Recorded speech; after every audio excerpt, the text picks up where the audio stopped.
Hey everybody, welcome back to History Student Reacts. Today we'll be watching Garibaldi Part 5, Expedition of the Thousand by Extra History. So last time we saw the failure of the First War for Italian unification. Garibaldi was forced once again into exile. This time he went to New York City, worked a regular job, sailed around the world. But in the late 1850s, he went back to Italy for another shot at unification. You see, in those years in between, the Count of Cavour had been working behind the scenes as a statesman to organize another chance at Italian unification at Risorgimento, and that chance was about to occur. So we're going to jump right back into that moment. Now, before we do, I'd appreciate it if you guys would leave a like, subscribe, and check out my Patreon, which is linked down below. Now, with all of that out of the way, let's get right into this reaction. April 1859. They're called the Hunters of the Alps. Whoa. Aggressive guerrilla fighters who slip into the high peaks, engaging the enemy in wind-chilled villages and mountain passes. And they've come from all across Italy, volunteers, revolutionaries, patriots, to fight a war of liberation. Now, after a protracted standoff, Austria has invaded Piedmont, Sardinia. But these men did not volunteer to fight for King Victor Emmanuel, nor his French allies who have vowed to repulse Austria. No, they came to... Yeah, and we saw at the end of the last episode how through an assassination attempt, actually, Napoleon III's attention was drawn to Italy, and he decided to actually side with Piedmont, Sardinia against the Austrians. It's a little strange because the assassination attempt was by an Italian nationalist, and yet in the end, Napoleon III took actions that were beneficial to those same Italian nationalists. Now, don't misunderstand the situation. He himself is not an Italian nationalist. Napoleon III wants to improve France's standing in Italy at the expense of Austria, and his actions will have unintended consequences, a la the unification of Italy, which is not necessarily what he's aiming for. But that's where we are in this very moment, as Italian unification really starts to kick off. To fight for a man said to perform miracles, like taking off his shirt after battles to shake enemy bullets out, the cloth punctured but his skin unmarked. They come to fight with Garibaldi, and soon 1,000 of them will become legends as well. Yep. Garibaldi, back in action in Italy. And speaking of legends, this episode is brought to you by our patrons over on Patreon, who not only help make our extra history videos possible, but also vote to select topics we cover, like the Garibaldi series you're watching right now. Learn how you can get in on that historic action after the episode. Ironically, the Italians themselves played a junior role during the Second War of Italian Unification. The major fighting took place between the French and the Austrians at two bloody battles. The first French... This is because, right, this is a fight for Italian unification, right, Risorgimento. For these Italian patriots, it's deeply ideological. But if you zoom out a little bit, the fight for Italian unification, along with a lot of these types of revolutionary movements, German unification is another very similar example. These are all parts of broader geopolitical conflicts, right? And, I don't want to say these are pawns in a broader game. That sort of reduces the agency of everybody involved. But every event and battle and movement that's happening, it's part of something much bigger, right? Italian unification, it's done for the sake of Italian unification, but it's also France and Austria and Britain and a lot of different powers sort of playing with each other, right? Trying to secure the most amount of influence in however Europe is going to be reordered, right? This is great power politics. They're all playing geopolitics. And so that's why, it's like, well, the biggest battles, the French and the Austrians, it sort of makes sense when you see this as a broader geopolitical conflict. And frankly, the best statesmen of the era, they recognize this.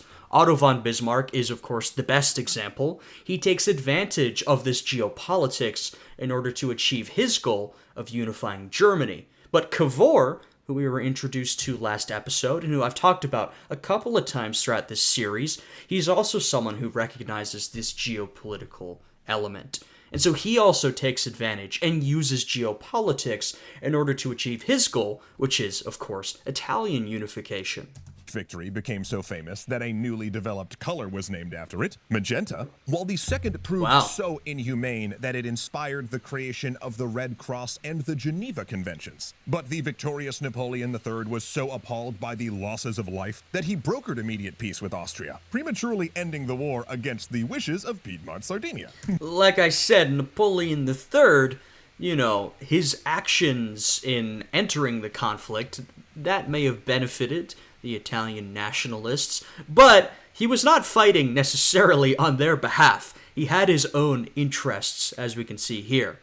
And he will not always be an ally to those Italian patriots. But Napoleon III did not care, for he was deeply disappointed with his allies. The Piedmontese army had performed badly, largely due to King Victor Emmanuel II taking personal command. And Napoleon wasn't the only one disappointed with Piedmontese leadership. Garibaldi had joined the army only to find that Victor Emmanuel and Cavour used his reputation to attract volunteers, then skimmed the best recruits for the regular army and sent Garibaldi's guerrilla unit, the Rejects. In truth, the Piedmontese government worried that if Garibaldi performed too well, his cult of personality would be a threat to the dominant positions they wanted once Italy formed.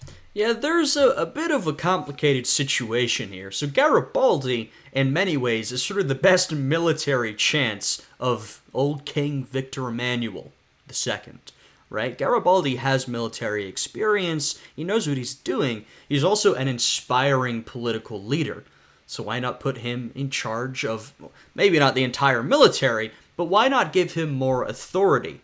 Well, because Victor Emmanuel II and Cavour are worried that he's too influential, right? They don't want him to take over the movement and make it into something different. They want to have political control of the situation, right? Because all of them know they're building towards a unified Italy. And that's going to come with some type of political reorganization. So everyone, in their own minds, knows what they want, right? Everyone has a different idea for how that political shakeup is going to happen. And so the leadership of Piedmont Sardinia, they're a little nervous about Garibaldi, even though he's probably the best man to put in charge, or at least put right in the front as sort of a figurehead, who also has some real military experience and who can be an effective military leader. Now, Garibaldi is once again going to prove that, but the leadership is still a little nervous about him.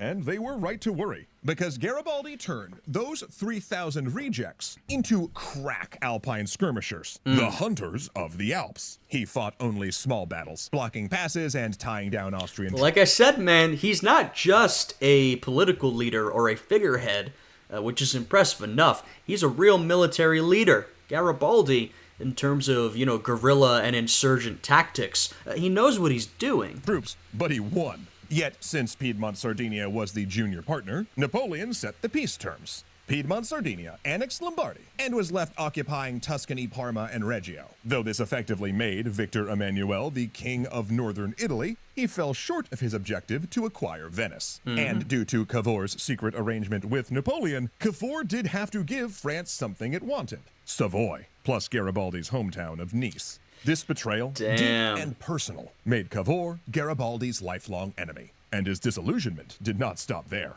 Garibaldi's men had expected to be treated like... So I will say, when we think about this era of European politics, we have a lot of geopolitical shakeups.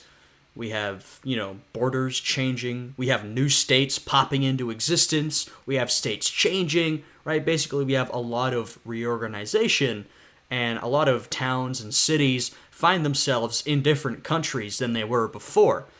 A lot of this has to do with sort of the nationalistic movements of the era, right? So the idea of Italian unification is you want a state for Italians, right? An Italian nation state. Same thing for German unification. You have a bunch of Germans, but we should have our own country, right? This is the idea.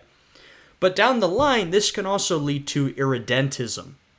And what that means is when you have an Italian state, you're going to have some Italians who are outside of that Italian nation state.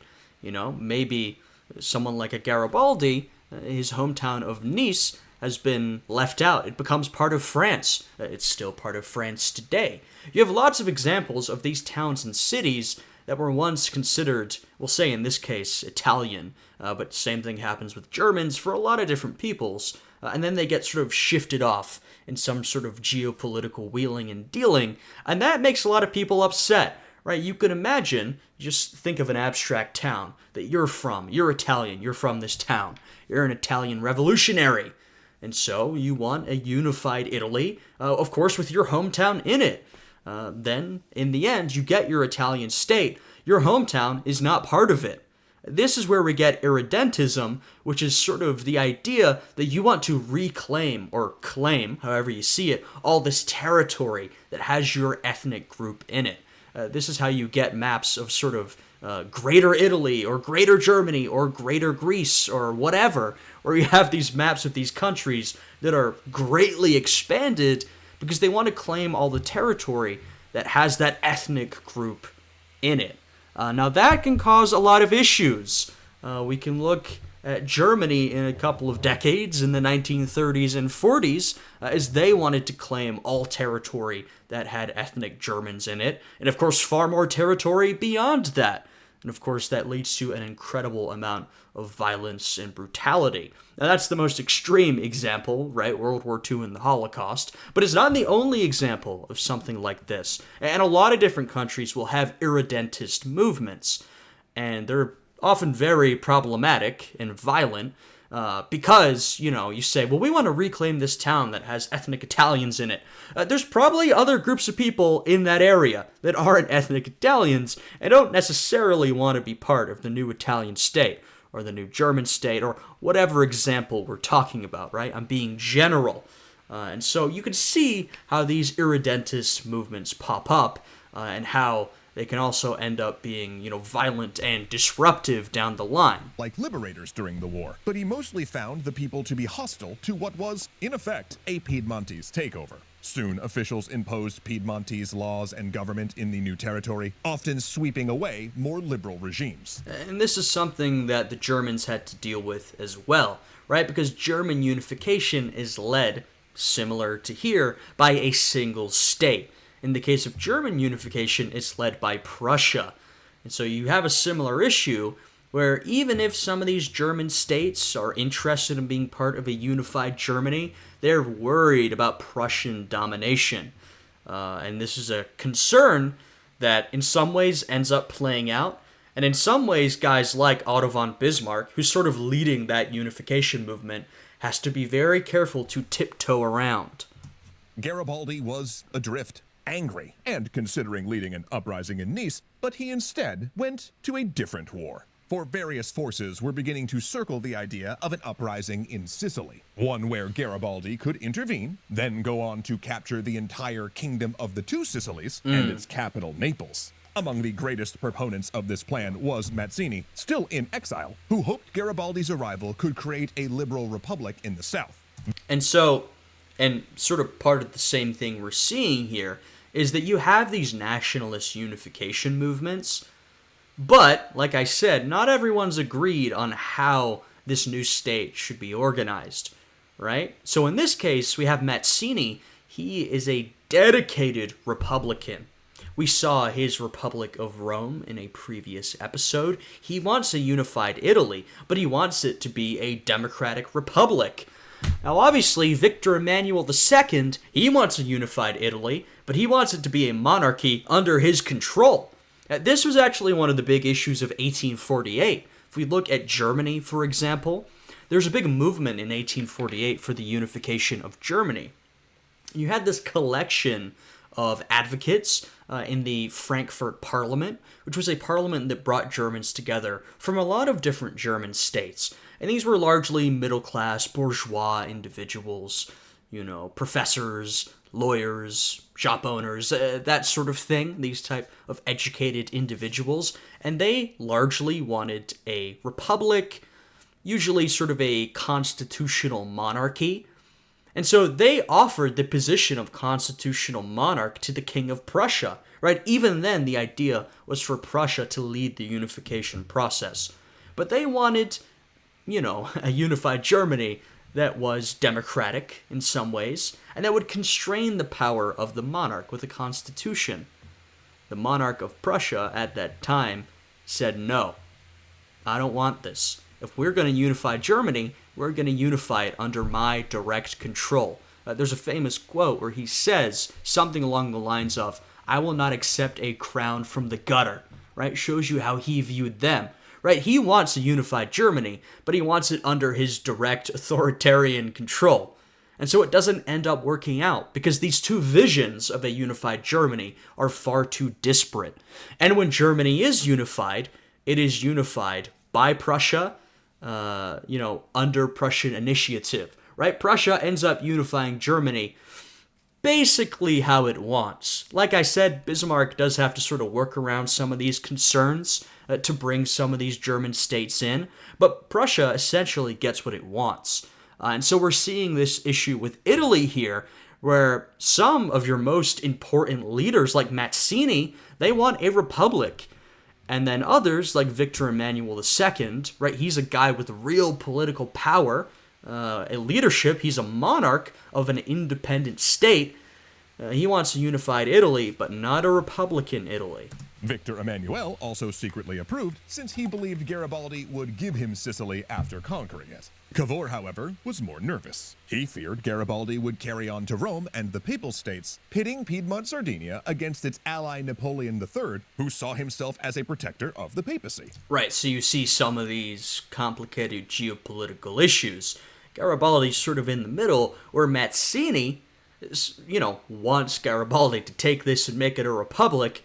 Victor Emmanuel, he's like, oh, I like this plan, but you're going to hand it over to Piedmont Sardinia, right? Cavour is like, okay, but could you please stop before you get to Rome? Because I don't want you to make France mad, right? We've worked with France in the past. Napoleon III sees himself, Catholic king of France, as the defender of the papacy. France has got a history of being a strong enemy of the papacy and also a strong defender. Right now, Napoleon III sees himself as a defender. Cavour is like, can we please not get into a war with France? So you've got all these different concerns. So, when Sicily revolted and Garibaldi's small flotilla of volunteers landed on the island, he did so with private assurances that he had the king's support, but no official backing from Piedmont Sardinia. In fact, to keep up appearances, their navy was ordered to stop him. Therefore, he didn't have crack troops or modern arms. Yeah, this is one of those this is a real curious moment where Garibaldi has the sort of implicit approval of Piedmont Sardinia, but he doesn't have official state backing. So this is approved, but Garibaldi has to make it work on his own. And frankly, he's probably the only guy who could have done so. Instead, he had a force of 1,100 highly motivated guerrillas, the Expedition of the Thousand. Though in truth he had a bit more than that, because the expedition landed on Sicily between two British ships that just happened to be there, which prevented Bourbon forces from bombarding them for fear of causing an international incident. Right, and once again, this is that geopolitical meddling, or just geopolitical dealing that we were talking about. The Brits, of course they're involved. These Italian revolutionaries have been making contacts in Britain for a while. Britain doesn't want to get into a war, but they're okay sort of tipping the scales to one side. They want to help the Italian revolutionaries, not for, love of their movement, but because it's going to harm France and, the Bourbon allies of this kingdom that Garibaldi is trying to take over, right? And so the Brits are, they're sort of dipping their toe in. This, along with the fact that the expedition was funded by private donations from British supporters, have led to long-term rumors that Britain clandestinely supported Garibaldi. But truly his greatest supporters were the press. Garibaldi embedded journalists in his command, giving generous interviews, sitting for photographs, and occasionally persuading them to act as spies. Right, in terms of British involvement, I should clarify, there have been a lot of rumors over time. It's not like the British government was like, all right, this is our thing, get on in there. But you saw from that scene right there that the Brits were not averse to, like I said, just lightly tipping the scales in Garibaldi's favor, and he had a lot of private backing from private British citizens. So, that's sort of what we're talking about. This is, like I said, this is not Britain, stepping in there, being like, all right, we're getting involved, everybody. Nah, it's more subtle than that. The 1,000 moved inland, swelling with squads of Sicilian rebels. As he marched for Palermo, Garibaldi gave speeches promising liberal land reforms that would break the... So, by the way, you can see why Cavour and Victor Emmanuel II were concerned about Garibaldi, right? Now, Garibaldi is implicitly acting on their behalf here, right? He's taking this territory, and Victor Emmanuel hopes he's going to give it to Piedmont Sardinia. Okay, that's great. But Garibaldi right now, he's leading a revolution. He's literally marching himself through this independent state and attempting to take it over, revolution style. What if he tries to do that in Piedmont Sardinia? You know what I mean? That is what Victor Emmanuel is frightened of.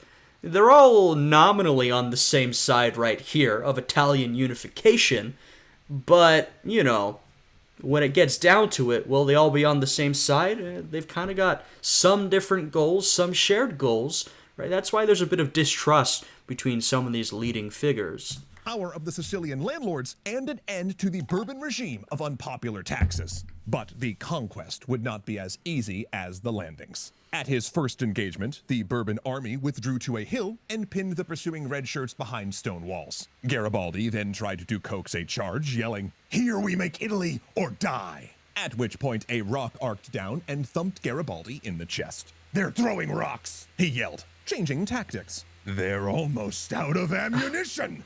That did it. His red shirts swarmed up the hill into murderous volleys and swirling melee. It was a costly victory, one where even Garibaldi's eldest son Menotti, who escaped soldiers in Brazil as a newborn, was wounded. But it was a victory, because despite possessing vast superiority in numbers and firepower, the Bourbon commanders were incompetent, overcautious old men who'd gained their positions via nepotism. Right. Where Garibaldi... And we're talking about this, the Bourbon leadership of the kingdom. This is why I know that France is led by Napoleon III. It's separated from its Bourbon past. But this is why there's a bit of a connection between the kingdom and France and Spain. There's still some old, maybe friendship there a little bit. I mean, they don't love that Garibaldi's marching through taking over this territory, right? You couldn't match their... Even if there's not that official Bourbon tie, say, between the kingdom and Napoleon III. Numbers, he outmaneuvered them, using the guerrilla tactics he'd perfected in South America and the Alps. Right. And after brutal street fighting and a tense standoff, he secured Palermo. He took it under the title of dictator, though, greeted at times like a saint, with peasants falling to their knees in his presence or weeping. Yet soon he found tension between his rhetoric and political pragmatism. Garibaldi promised land reforms that never came, and when mobs attacked and killed several rich landowners, he ended up siding with the abusive landlords and had the rebels shot. Not exactly what a lot of the peasants were hoping for. We've seen Garibaldi was definitely more of a pragmatist. I think Mazzini was more ideological. He was more of an ideologue, right? Maybe a little less pragmatic, right? He had this goal and he wanted to achieve it in a particular way. Garibaldi, he was ideological as well. Of course, he wants the unification of Italy, right? That's his goal. But to achieve that goal, he's definitely more pragmatic. Mazzini's more of an idealist, is the word I was looking for. Garibaldi's more pragmatic. We've seen he's willing to stay out of certain political issues in order to gain support when he needs it, right? We saw that when he was dealing with the British. He's willing to work with monarchical forces like Victor Emmanuel when he needs to in order to achieve his goals, right? So Garibaldi, he's more the sort of, and this is sometimes a little rare for a revolutionary, he's more the sort of pragmatic revolutionary, right? Even though he still strikes that revolutionary figure, he's more pragmatic. So in a way, guys like Cavour and King Victor Emmanuel can send Garibaldi out as sort of like their attack dog, their revolutionary figurehead and actual military leader to get the work done, and then they can reap the benefits of the work he does. The rich men would be needed, after all, to assist in the unification with Piedmont. Indeed, though still applauded as a liberal revolutionary among the public and press, Garibaldi increasingly behaved as a knowing agent of the monarchists. Right. Perhaps due to his experiences with the Roman Republic, he had come to believe that a strongman dictator would be needed to unify the country, and that Victor Emmanuel was that man. Right, and so both for pragmatic reasons and now because he believes it's necessary, Garibaldi sort of turns away from that Mazzini-style republicanism and turns towards that Victor Emmanuel-style monarchy, right? This is how Italy is going to be unified. Once again, Germany does a similar thing, where Germany is unified by Prussia's monarchy. So we see these are sort of liberal movements. There's a lot of republicans within them, a lot of republicanism, but this is still European geopolitics. And so in the end, these monarchs, they have a lot of influence and they're able to shape things largely in the direction they want. He would sacrifice his republican dreams on the altar of unification. Right, they have more legitimacy, you know? Prussia or Piedmont Sardinia has a lot more geopolitical legitimacy in the eyes of even their enemies, like Austria. You know, countries like France, Britain, all these other countries, they've got a lot more legitimacy than a Republican radical like Mazzini. And because we've been talking about how important the geopolitics was, you know, and how Cavour or someone like a Bismarck had to play with that monarchical legitimacy, that ends up mattering. And to that end, he took his now large force of volunteers across the strait to southern Italy, skillfully outmaneuvering the Bourbon forces, while reportedly using the occasional bribe to clear his path north to Naples. Cavour, ever sneaky, sent a Piedmontese army to support the King of the Two Sicilies against this rogue commander, only to reveal at the last minute that he was there to support Garibaldi, not arrest him. By the time Garibaldi took the Bourbon capital and ejected its king, his force was 20,000 strong, wow. And he was one of the most famous men in Europe. At this point, he could have, theoretically, declared himself ruler and become king of the South. But he did not. Instead, Garibaldi held a highly suspect popular vote in Naples on whether to join Piedmont.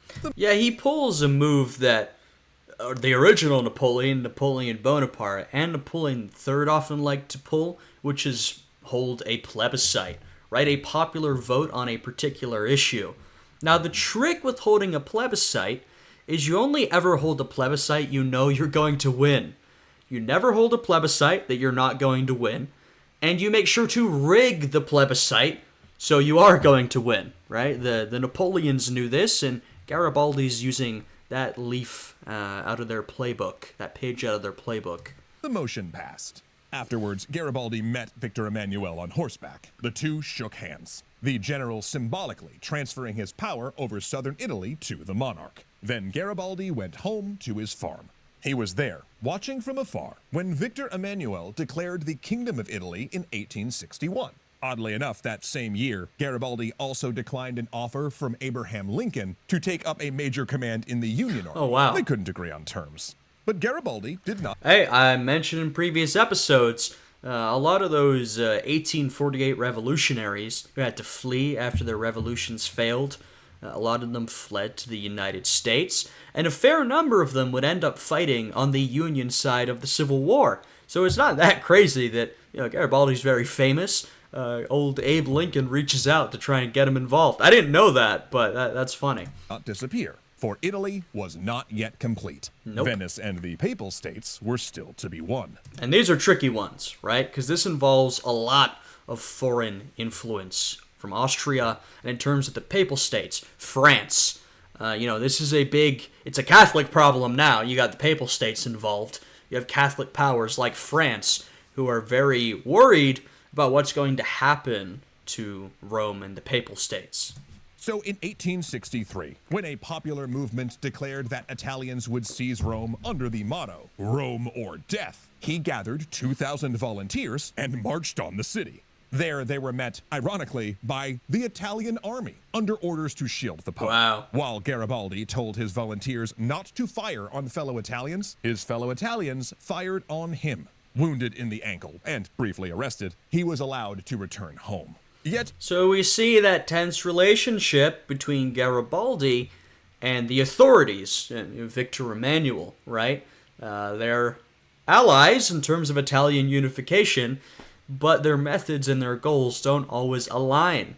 And Garibaldi, though he has been an ally to Victor Emmanuel, and sort of his style of doing things, right? Handing over the territory he took, siding with him in the creation of this monarchical Italian state.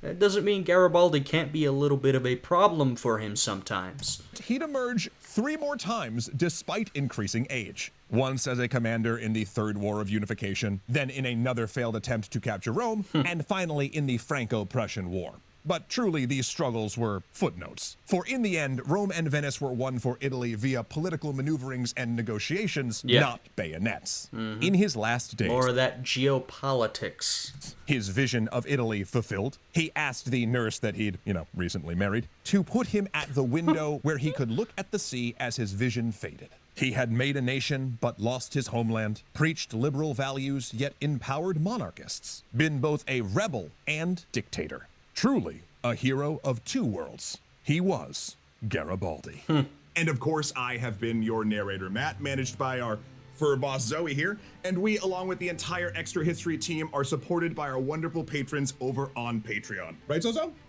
Yeah. Seriously, releasing weekly animated historical shows takes a lot of people and resources. Very and without nice. your generosity and financial support, this show simply wouldn't exist. And I wouldn't be, Alright, so I've got their video linked down below, so you can go and check that out. Give them a like, subscribe, show Extra History support for making these videos that we all enjoy. So that's the end of the Garibaldi series. This was definitely an interesting one, It's a topic that really fascinates me, but we don't get to talk about very much. I feel like we don't cover this era of European history very often on this channel. We do a lot of Napoleonic stuff, but this era of European history is absolutely fascinating to me, and we got to talk about Risorgimento in this series. I think Garibaldi is a fascinating figure, Like with everyone, there's some contradictions there, and, it's interesting how the unifications of this era sort of show the direction of European politics. We have a lot of nationalism at play. We have republicanism and liberalism, these other political movements. But in the end, these unifications, these nationalist movements, are only allowed to happen through the authority and legitimacy of these monarchs, right? The monarchical countries of Piedmont, Sardinia, and Prussia that become Italy, the monarchy of Italy, and Germany, and the monarchy of Germany. These states, of course, will, sort of become a little more democratic. It's complicated. Like, of course, Germany, it's a system where it does have this authoritarian Kaiser. It has a parliament and all that, but it doesn't have sort of great authority. And, of course, in the end, all of this doesn't lead to a great place, right? These sort of nationalist movements, unification of Italy and Germany, one day these two will be 2 of the Axis powers, right? And a lot of this nationalism leads to, first, of course, World War I, the tension and build up to World War I, and then, of course, that leads directly into World War II, where we see some of this nation building and irredentism, and, a lot of these movements, nationalism, come to, I guess you could say, fruition, the highest point of violence and brutality as these countries try to take more and more territory and claim territory, both which has ethnic, was talking about Germany, Germans, but also territory far beyond that, and it leads to a really, really dark place. Of course, you can see the sort of direct lead up from what is happening here into the emergence of the fascist movements of the early to mid 20th century. And of course, the first 2 places you're going to look when you think about that is Germany and Italy. So, some interesting stuff here. I think this is some really fascinating history. If you guys enjoyed this one or this whole series, I'd appreciate it if you'd leave a like, subscribe, and check out my Patreon, which is linked down below. With all that out of the way, I hope you guys are all having a good day today, and I'll see you all again next time. Goodbye.